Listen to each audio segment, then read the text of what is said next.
여러분, 잠깐만요. 지금 이 순간 중동에서 총성이 울릴 때마다 가장 창백하게 질리는 얼굴이 어디에 있는지 아십니까? 테헤란이 아닙니다. 서울도 아닙니다.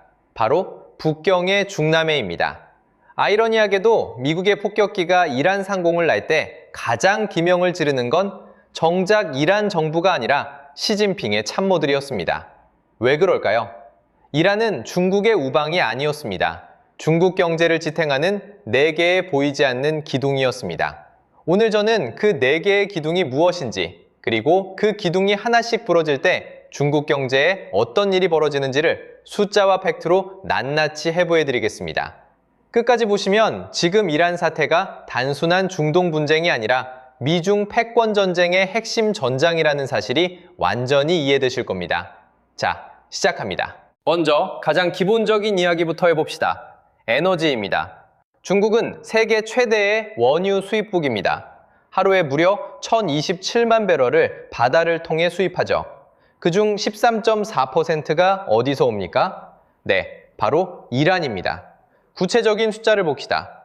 원자재 분석업체 케플러의 2025년 최신 자료에 따르면 중국은 하루 평균 138만 배럴의 이란산 원유를 수입하고 있습니다. 그리고 충격적인 사실은 이란이 해상으로 수출하는 원유의 80% 이상을 중국 혼자 사가고 있다는 겁니다. 그런데 더 흥미로운 건 가격입니다. 국제 제재로 인해 이란은 원유를 팔 곳이 없습니다.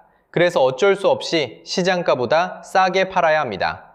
현재 이란산 원유는 브렌트유 대비 배럴당 8달러에서 10달러 할인된 가격에 거래되고 있습니다. 8달러에서 10달러가 별것 아닌 것처럼 보이십니까? 계산을 한번 해볼까요? 하루 138만 배럴에 할인폭 8달러에서 10달러를 적용하면 하루 1100만 달러에서 1380만 달러의 절약입니다.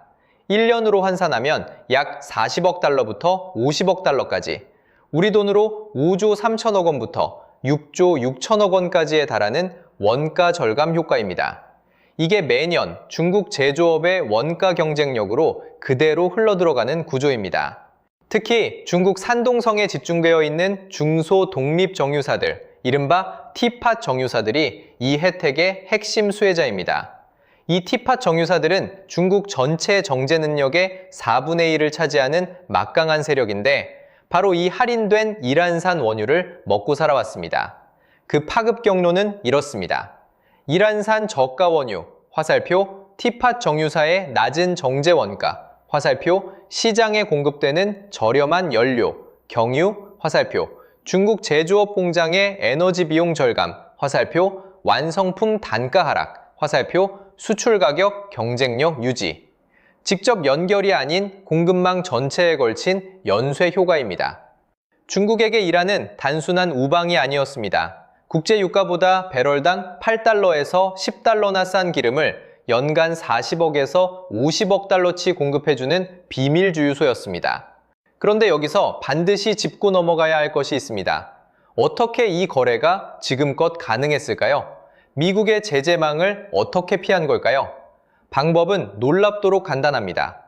이란에서 출발한 유조선이 말레이시아나 인도네시아 앞바다에서 멈춥니다. 거기서 원산지 세탁을 합니다.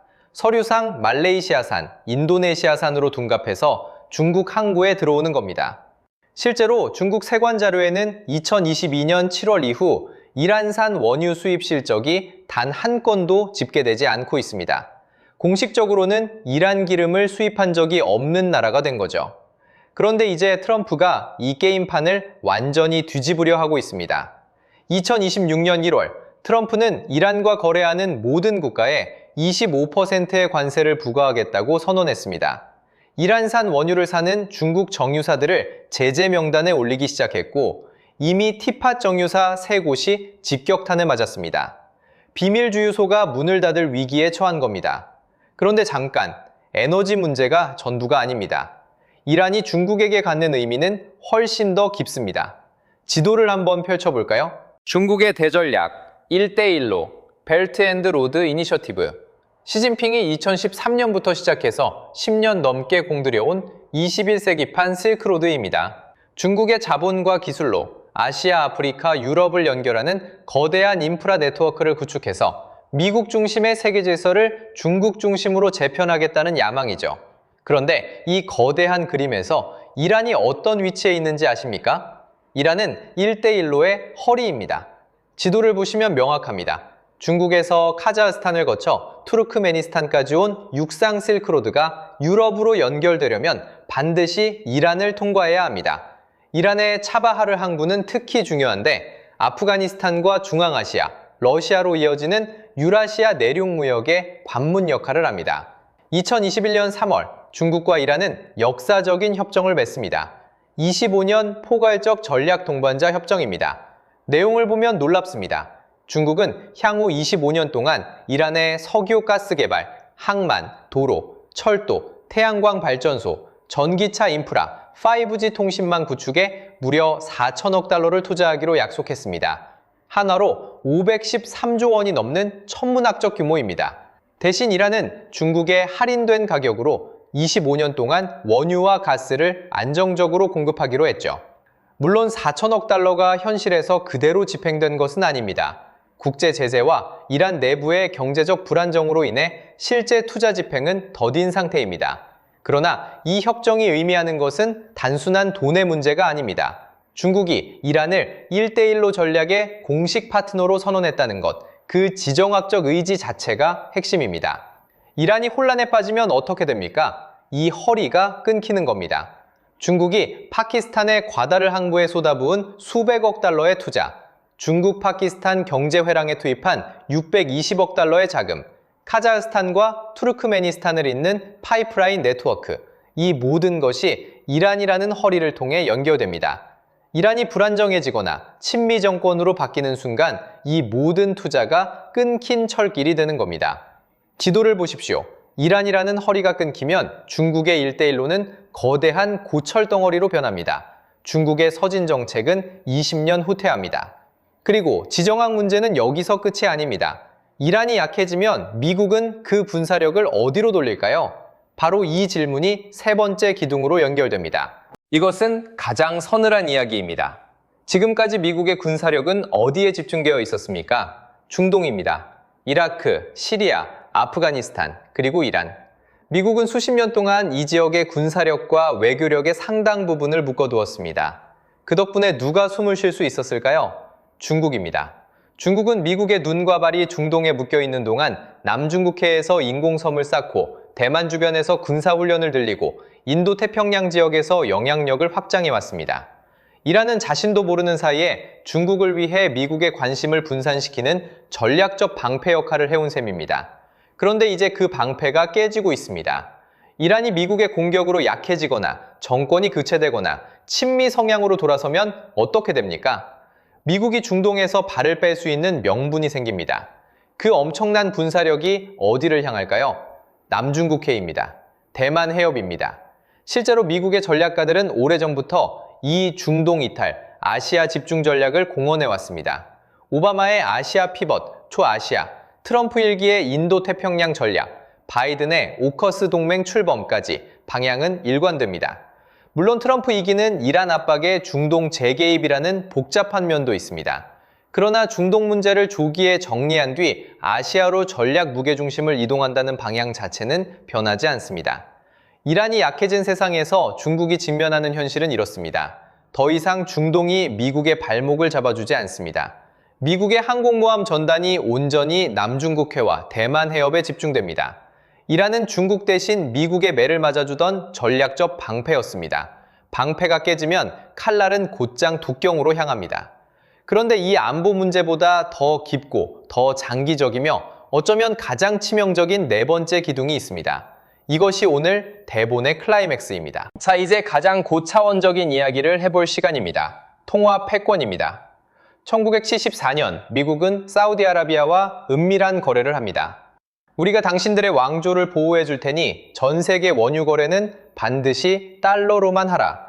이것이 바로 페트로달러 시스템의 탄생입니다. 이 협정의 결과는 무엇입니까? 세계 모든 나라가 에너지를 사려면 달러가 필요해졌습니다. 달러 수요가 영원히 보장되는 구조가 만들어진 겁니다. 미국이 돈을 마음껏 찍어도 달러가 망하지 않는 이유가 바로 여기에 있습니다. 중국은 오래전부터 이 페트로달러 체제가 자신들의 가장 큰 족쇄라는 걸 알고 있었습니다. 달러 결제망에서 벗어나지 못하는 한 미국의 금융제재 한 방에 경제가 마비될 수 있습니다. 러시아가 우크라이나 전쟁 이후 스위프트에서 퇴출당하는 걸 지켜보면서 중국의 위기감은 극에 달했습니다. 그래서 중국이 선택한 전략이 바로 페트로 위안입니다. 원유 거래를 달러 대신 위안화로 하겠다는 야심찬 계획입니다. 그리고 이 계획의 핵심 파트너가 누구였냐고요? 이란입니다.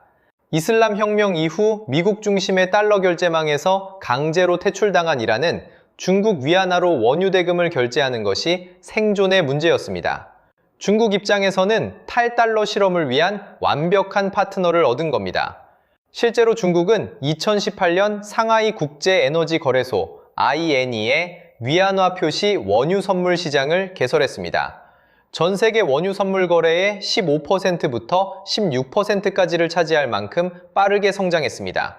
이란과의 거래는 이 시스템의 핵심 기반이었습니다. 그런데 여기서 역사는 섬뜩한 패턴을 반복합니다. 페트로달러 체제에 반기를 든 나라들의 공통된 운명을 보십시오. 이라크의 사담 후세인은 원유 대금을 달러에서 유로로 바꾸겠다고 선언한 뒤 미국의 침공을 받았습니다. 리비아의 카다피는 아프리카 통합화폐 디나르 도입을 주장하다 정권이 전복됐습니다. 그리고 이제 이란입니다. 만약 이란 정권이 교체되어 친미 성향의 새 정부가 들어선다면 이란의 원유는 다시 달러로 결제됩니다.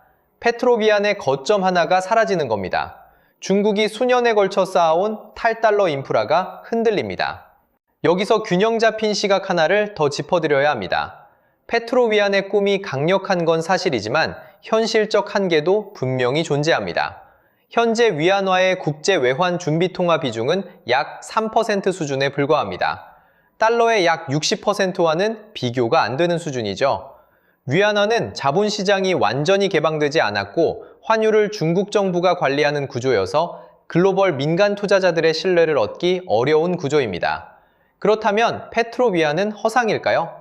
전문가들의 시각은 다릅니다. 달러를 당장 배치할 수는 없지만 방향성은 분명하다는 게 중론입니다. 실제로 2023년 중국은 UAE 산 LNG 6만 5천 톤을 위안화로 결제하는데 첫 성공을 거뒀습니다. 상징적이지만 실질적인 첫 발걸음입니다. 중요한 건 이겁니다. 이란이 이 실험의 핵심 거점이었다는 사실입니다. 이란이 무너지면 중국은 페트로위안의 가장 안정적인 파트너를 잃습니다. 장기 전략이 20년에서 30년짜리 게임이라는 걸 감안하면 이 손실은 지금 당장의 숫자보다 훨씬 크게 다가올 수 있습니다. 달러의 성벽을 허물려던 중국의 야심찬 페트로위안 계획, 아직 꿈의 단계지만 이란의 붕괴는 그 꿈으로 향하는 가장 중요한 디딤돌 하나를 빼앗아 갑니다. 그런데 트럼프는 이 모든 것을 알고 있습니다. 아니, 정확히는 이 모든 것을 노리고 있습니다. 지금까지 살펴본 4개의 기둥을 다시 정리해봅시다. 첫 번째, 에너지 목줄. 이란이 약해지면 연간 40억에서 50억 달러 규모의 할인 원유 공급이 끊깁니다. 중국 제조업의 가격 경쟁력이 공급망 전체에 걸쳐 흔들립니다.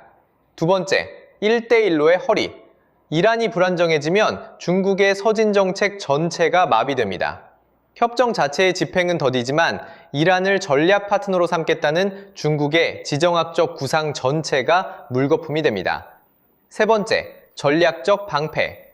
이란이 무너지면 미국의 군사력이 고스란히 남중국해와 대만 해협을 향합니다. 중동이 미국의 발목을 잡아주던 시대가 끝납니다. 네 번째, 페트로위안의 꿈. 아직 초기 단계지만 분명한 방향성을 가진 탈달러 전략에서 이란은 핵심 거점이었습니다. 그 거점을 잃는 것은 20년에서 30년 장기 전략의 차질입니다. 트럼프는 단순히 이란의 핵을 막으려는 게 아닙니다. 중국의 4개 기둥을 동시에 흔들려는 겁니다. 베네수엘라를 먼저 흔들어 중국의 할인 원유 라인 하나를 차단하고 이어서 이란을 압박해 나머지를 조이는 것은 우연이 아닌 체계적인 작전입니다. 물론 중국도 앉아서 당하지만은 않습니다. 러시아산 원유로 일부 대체하고 있고 이란 원유의 원산지 세탁 루트를 더욱 정교하게 만들고 있습니다. 전략적 비축유도 대폭 늘렸습니다. 중국의 대응력을 과소평가해서는 안 됩니다. 하지만 핵심은 이겁니다. 베네수엘라가 흔들리고 이란이 동시에 흔들리면 중국은 저가 원유 기반 제조 경쟁력 전략이 구조적 도전에 직면합니다. 단기 대응은 가능하지만 장기적으로 원가 구조가 올라가는 걸 막기는 어렵습니다. 지금 중동에서 벌어지는 전쟁은 표면적으로는 이란의 핵을 둘러싼 싸움입니다. 하지만 그 이면에는 중국의 경제적 생존을 겨냥한 훨씬 더 큰 게임이 진행되고 있습니다. 자, 그렇다면 우리는 지금 어떤 시나리오를 봐야 할까요? 시나리오 1. 이란이 협상에 나서서 핵을 포기하고 친서방 노선으로 선회하는 경우. 이 경우 중국은 4개의 기둥이 한꺼번에 흔들리는 최악의 상황에 직면합니다. 에너지 공급 다변화를 강제로 서둘러야 하고 1대1로 전략을 전면 수정해야 합니다. 단기적으로 중국 제조업 원가가 상승 압력을 받습니다. 시나리오 2. 이란이 버티면서 중동 긴장이 장기화되는 경우 유가 불안정이 지속되고 호르무즈 해협 리스크가 상존합니다. 중국은 고비용 원유 시대로 서서히 진입합니다. 제조업 경쟁력이 서서히 약해집니다. 어떤 시나리오가 펼쳐지든 분명한 사실이 있습니다. 중국에게 이란 사태는 단순한 외교 문제가 아닙니다. 에너지 안보, 지정학적 전략, 군사 안보, 화폐 패권, 이 4가지 모두가 걸린 존재론적 도전입니다. 오늘 내용이 도움이 되셨다면 구독과 좋아요 부탁드립니다. 다음 영상에서는 중국이 이란 사태에 어떻게 대응할지, 그리고 그 대응이 우리 한국 경제에 어떤 영향을 미칠지 분석해드리겠습니다. 특히 호르무즈 해협 봉쇄 시나리오가 한국 수출 기업들에게 미치는 충격을 낱낱이 파헤쳐 보겠습니다. 충격경제학이었습니다. 감사합니다.